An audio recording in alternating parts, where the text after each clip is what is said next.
How you doing, YouTube?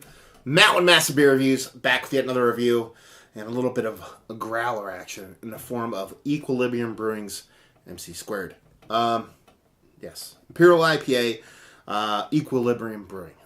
Brewery just opened less than a month ago, just a skosh over an hour away from me, Middletown, New York. I'm in northeastern Pennsylvania. Been a while. I've had a couple of these guys' beers. I'm not sure if I've actually had mc² before, but I've had them on draft in a couple of trips when I make it out that way. They're in Orange County, New York, Middletown, New York. I go out there a lot for Russian Duck, Eddie's Roadhouse, a couple of bottle shops, and they finally opened. A lot of groundswell, a lot of hype around this brewery. Just from even opening, it seems like they hit a bunch of roadblocks, and it was taking them very long to kind of open their doors and be able to sell beer out of their own facility. And that kind of finally came to fruition. So super excited. Been wanting to get up there. Been chopping at a bit. Finally had the Friday off. It's Good Friday. Definitely Good Friday when you're going out and traveling for beer. So went up there, had a bunch of beers on draft. Did not have this one on purpose. I just wanted to come into it fresh.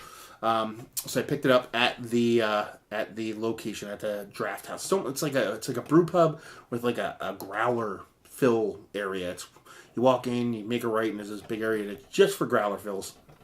And you go up, and the other part is a proper like grill brew pub kind of thing going on there. Tons of food, full bar, things like that. Nice, a little bit too kind of shiny and stylish in a wooden stone kind of way for me. I like a little bit more kind of divey, douchebaggy kind of places. A little bit rusty and dirty, but it was nice. Yeah.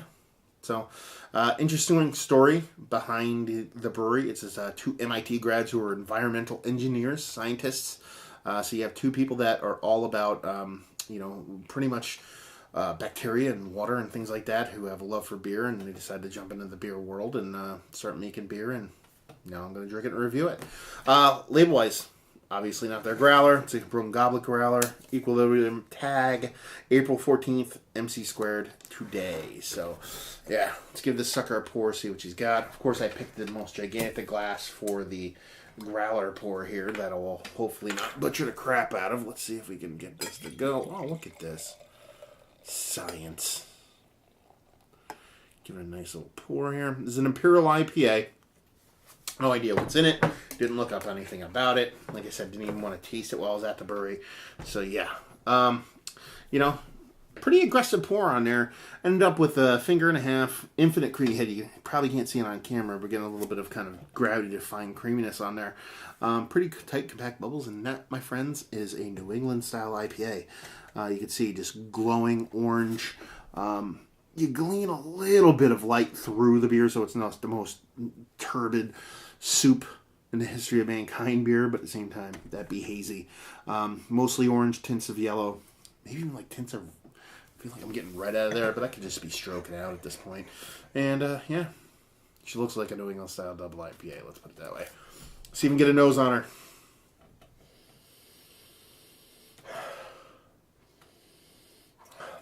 Soft, melony fruits, soft tropical fruits. Kiwi, mango, definite mango, and then a little bit of like, kind of like I said, melony, like cantaloupiness, but it's very soft and really not that vibrant, not as big of a punch as I thought it would be. A little bit of sweetness and a little bit of kind of like pithy dankness, or pithy bitterness, I should say, rather than dankness. That's pretty much it. Very soft nose on it. Really not that huge. A lot of the noses on the beers that I had while I was there were pretty vibrant stuff. This one, a little bit short. I mean, growler was cleaned. It was filled properly. Yeah. But smells good. Just thought it would be a little bit more, pop a little bit more. So let's just dive in, see what she's got. Cheers.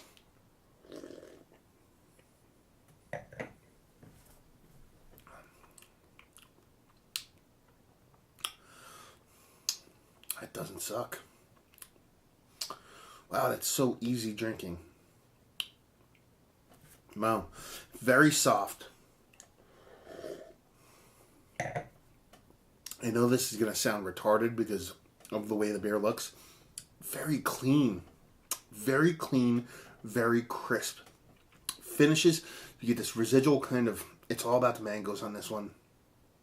Tropical fruit, mangoes leading the way, kind of just slaying and sitting on your tongue, kind of sitting there. But as far as the beer itself goes, it has a really nice mouthfeel to it, real nice fluffy density. But at the same time, when you swallow it, it's just like just slides down, super fresh, super clean.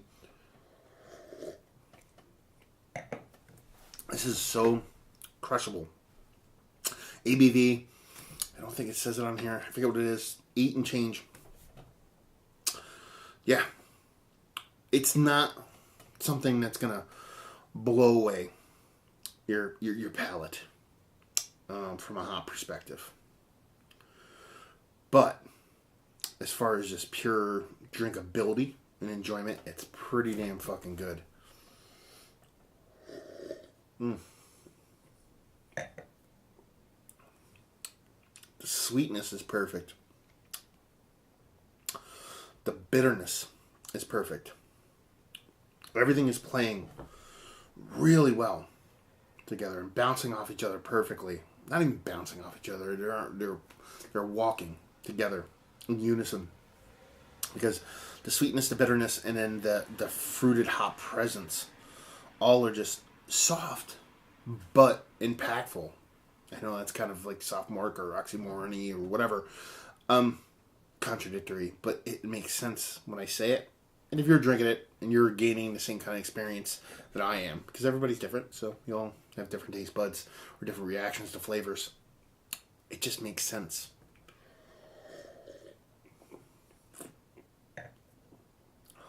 Yeah. That's a pleasure. Yeah, absolutely delicious. Drinks way less than its ABV. Soft, yet impactful enough to make me want to go more, drink more. And I cannot understate the cleanliness of this. And you know, it kind of makes sense. We're talking about 2 MIT grads who are all worried about just having correct process, correct flavors in the water, from the water to the beer to the whole nine. It tastes, it doesn't taste manufactured, but at the same time it seems like it's been stripped of any negative taste. You know, some brewers like to let the water do talking. I know Carton's a big one with that. A lot of their beers, they started contracting some of their beers out, and they specifically chose ones they feel don't need the water they have where they are. Some breweries lean heavily on their water table. This seems like one that is creating the water to be exactly the way they want it, rather than resting on what they're given. Is either one more right than the other? No. But it just tastes good. You know, how do I put it? You know, you can have like a sausage. Let's go sausage. For all you vegans out there. You'd have a sausage from 19 different people, but then you have one that just tastes way better. It's just the way they use it, the ingredients they use, all the stuff they use is just a little bit better than that last person. That's the kind of vibe I'm getting off of this beer. And like I said, it's not going to be in your face, double dry hopped hop bomb. Or whatever hopped, addition hopped, whatever word you want to use, triple hopped, fucking 19 hopped. But what it's going to give you is refinement and quality, and with a gentle hand, but at the same time enough pop that it'll knock you out. Do you know what I mean? Like it's a middleweight fighter. It's a featherweight. It's not. You know what I mean? This is not, you know, cruiserweight or heavyweight. You know what I mean? This is one that, you know, can knock you out, but at the same time could just kind of beat you up for a long time, and then outlast you or something like that. The sweet sides. I'm trying to reference boxing, and I'm kind of crumbling on it. So anyway, let's get to cut to the chase. I've rambled enough. This review is going to be fucking over 10 minutes long. Is it one of the better double IPAs I've had as of late? Or one of the best? I'm going to say yes. I've had better, for me, and ones that are a bit more impactful, a little bit more 2x4 to the face. But it's definitely in the running just from that standpoint of how it's made and how I feel it's constructed, the cleanliness of the beer, the way it seems like it's all just the best ingredients of the best ingredients. I can't explain it. That's the vibe I'm getting from it. So there's other ones that I would put ahead of it, but this one isn't too far behind. And it's, a base double IPA. It's not got hops this and this, that, and Sauvignon Blanc grapes and blah, blah, blah. Value and availability. They don't can. They do bottle some stuff, so who knows if cans are coming. The bottles were $10 to $15 a bottle. The growlers were actually really well priced. I believe this is their double IPA. I believe it was $14 for 32 ounces, but they had the smaller version of this, which is Photon, which I got 64 ounces. So this was 64 ounces was $14. This is $8 growler fill, I think, or for 32 ounces. So their growlers are definitely priced in a fantastic way. Actually, 32 ounces, this might have been $10, believe it or not. So, yeah, not too shabby price-wise. Availability, you have to go to the brewery to get it. You might see it on draft. I actually had it on draft before they opened up their place, so take that for what it's worth. But you're probably looking in and around the kind of New York area. I know the drafts get down in New York City and things like that. So if you're in and around New York City or suburby area, then you might see it. And just say if you like what we like this. If you like all the big hitters and their base beers that kind of carry them and never change, and that's a good thing. Your Treehouse Julius's of the world. You know what I mean? Your Streets of the world when it comes to Trillium.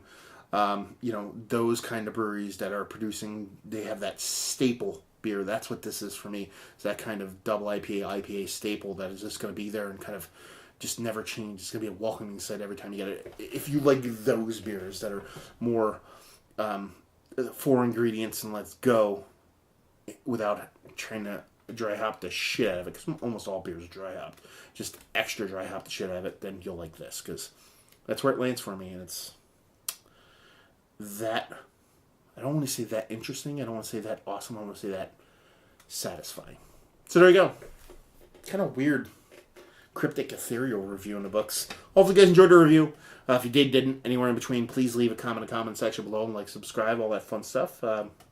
Facebook, Twitter, Instagram, Untapped, Massive Beers. 4 of those places if you want to check me out. And hopefully you guys enjoyed the review. Hopefully enjoying a nice new beer from a new brewery right now. And hopefully see you next time. Cheers.